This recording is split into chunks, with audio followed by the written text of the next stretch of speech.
सत्यमेव जयते या ब्रीदवाक्याला सत्यात उतरवणारी महाराष्ट्रातील एकमेव मराठी वृत्तवाहिनी आजचा महाराष्ट्र।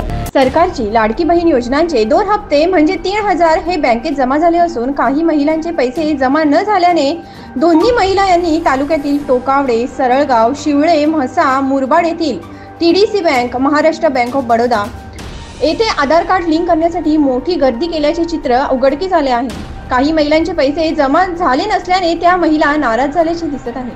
तरी शासनाने अटीशर्ती लावू नका, सरसकट महिलांना लाडकी बहीण योजना लागू करण्यात यावी अशी मागणी शिवसेना उपतालुका प्रमुख राजेश भांगे यांनी केली आहे।